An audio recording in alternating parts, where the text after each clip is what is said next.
Module 4, Part 2, Post-op vitals and surgical dismissals. Post-op vitals. Once a patient has come out of surgery, you will need to get post-op vitals.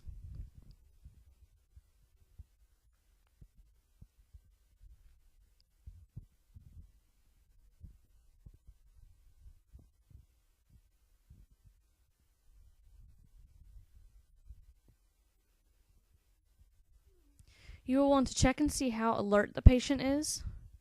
If they are very groggy, you will want to set a timer for every 15 minutes to get post-op vitals until they are more alert.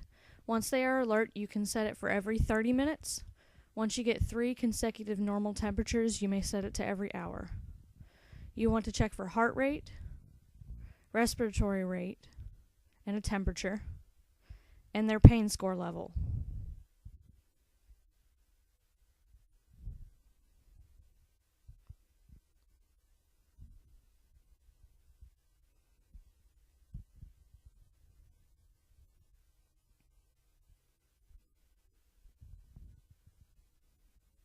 You will also want to check the volume infused on the pump and log it on the post-op vital sheet.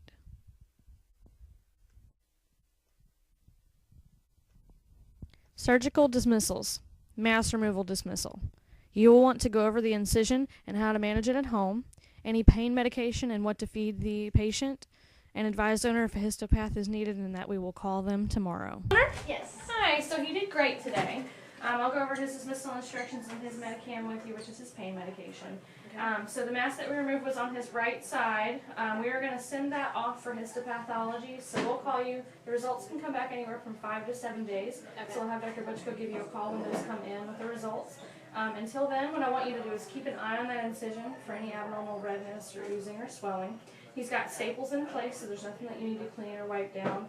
We will have you bring him back in 10 to 14 days to remove those staples, so you can schedule an appointment before you leave today if you like. Okay. He's got a little bandage where his catheter was. We want you to wait until you get home to take that off, and then you just unravel it like a little band-aid. Okay. He can have his normal diet tonight. I would feed him about half. Okay. Sometimes they can feel a little queasy, and then tomorrow you can go back to his normal amount. As far as his activity, we do want you to limit that until his staples are removed, so just leash walk him outside to go to the bathroom and keep him any running or jumping. So if you have a backyard, I would keep him away from that. His pain medication is a Medicam. You're going to start this tomorrow because he had an injectable form of this tonight. Okay. He's going to get a 30-pound dose, and I'll show you how to give that in just a second. Okay. Do you have any other questions for me?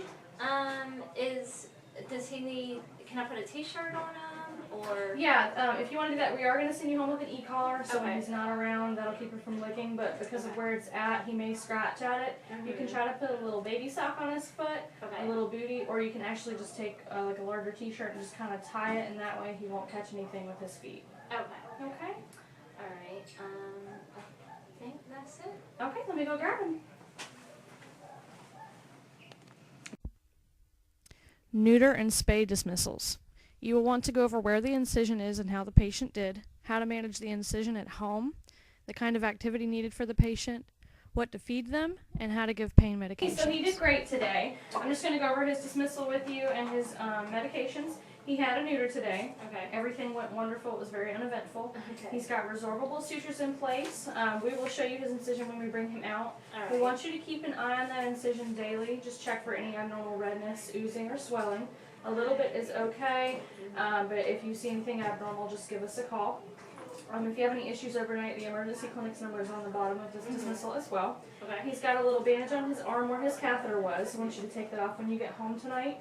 He can have his normal food. I would feed him about half of his normal amount tonight just because he might be feeling a little nauseous, and then you can resume his normal amount tomorrow.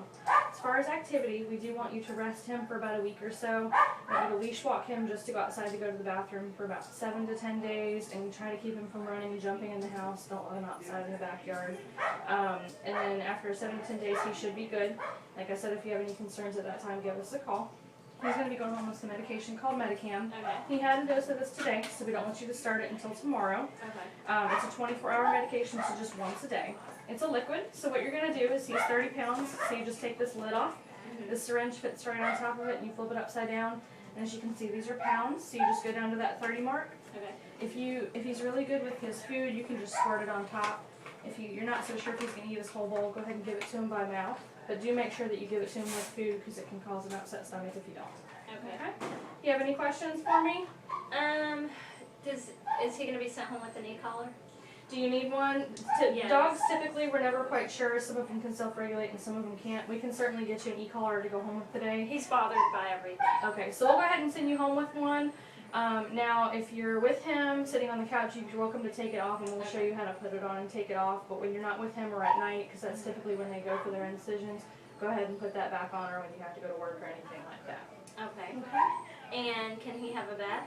No, not for about 2 weeks. We want you to hold off on the bath. Okay. And I don't want you to clean the incision or anything like that. If you see scabbing, just leave that alone. That will finish healing and fall off on its own. After that 2-week mark, you can stick in the bath. Do I need to ice it? If you notice any abnormal swelling, give us a call first so that we can make note of that. But typically, you don't have to. Okay. Okay? All right. All right, let me go grab it for you. Thank you. Dismissal.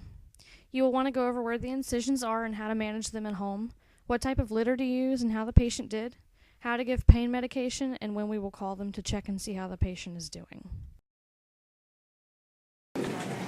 Hi, Isabel's owner? Yes. Hi, all right, so I'm going to go over her dismissal instructions with you. She had her declaw surgery yesterday and she did wonderful. We removed her bandages this morning and everything looks good. Okay. She is licking a bit, so we are going to send you home with an e-collar. We want you to keep that on her when you're not around her so that she doesn't lick too much to cause too much inflammation. There are no sutures or anything in place on her feet. So we just want you to keep an eye on how much she's licking and keep an eye on the ends of her little fingertips. Make sure that there's no fresh blood or any inflammation. We are going to send you home. I'm just going to show you what it looks like. We've got a larger bag for you. This is the feline pine litter. We want you to use this for about 7 to 10 days. The reason why we like for you to use this instead of clay litter is that when she urinates, the clay litter can clump and it can actually get stuck to her little toes and I don't want it to get infected. So we're going to have you use this. It kind of turns into a sawdusty when it gets wet and that way it won't clump to her fingers. So we'll send you home with a bag of that. Okay. We're going to send you home with her Buprenex pain medication. She already had a dose this morning, so you want to start this again tonight. It's going to be twice a day for about 5 days. Okay. She's going to get 0.12 cc's. I like to show you this because it's pulled back farther. It's so that when you take the lid off, it doesn't spit at you. Okay. What you do is just take this lid off and you squirt this in her little cheek pocket. It'll absorb through her cheeks and gums, so you don't have to get her to swallow it. Okay. I do like to warn people this is in the morphine family, so it might make her a little loopy, and that's completely normal. So start this tonight. She doesn't have a bandage or anything on her arm because she didn't need a catheter. So we just want you to keep an eye on those feet. Try to keep her from jumping up on the counter and that kind of thing too much and not slamming back down on the floor. Some people will typically confine her to a smaller room if need be. So, do you have any other questions for me? What are the chances of the nails growing back? Pretty low. The doctors have a lot of experience doing this. We don't typically have any regrowth. Okay. All right. All right, let me go grab her for you. Thank you. Cystotomy dismissal. You will want to go over how the patient did and what the incision is and how to manage it at home. Any abnormal signs to look for at home. Patient's activity, when to come back for staple removals, and how to give pain medication at home. So she had her cystotomy today and they went into her bladder and removed her bladder stones. She has staples where her incision is. They are going to stay in for 10 to 14 days and you can go ahead and schedule an appointment now to get those removed. I want you to keep an eye on that incision, make sure that there's no redness, oozing, or swelling. We want you to limit her activity, so just leash walk her to go outside to the bathroom, keep her from running and jumping. Okay. I do like to warn people because she had her bladder cut into, she is going to have some blood-tinged urine for a few days, and that's completely normal. What you don't want to see is any frank blood. If you do, give us a call. Tonight she can have her normal diet, about half of it because their stomach can get a little nauseous, and tomorrow you can go to her full amount. We're going to send you home with Medicam. This is her pain medication. I want you to start this tomorrow because she had an injectable form of it today. And she's going to get a 10-pound dose, and I'll show you how to do that. She's got a little bandage where her catheter was. We'll have you take that off when you get home. You just unwrap it like a little Band-Aid and keep her away from any stairs or high places so that she doesn't trip and fall. We are going to send the stones off for analysis. It can take about 2 to 3 weeks to get the results back, depending on what type it is. We may need to alter her diet at home, but we'll have the doctor give you a call when those results come in. Okay. We are going to have you not bathe her for about 2 weeks. Okay. And then we'll have you bring her back at that 2-week mark. We'll take her staples out and give you the go-ahead then for normal activity. Okay. What are there any complications with cutting into the bladder? The reason why I let you know about the red tinge urine is because that is typically the only symptom that we will see. Okay. The doctors, once they stitch up the bladder, we do check it just to make sure that there are no holes or anything in it, so it's sealed. Okay, good. Okay. All right. And as far as the food change, she can have normal food tonight?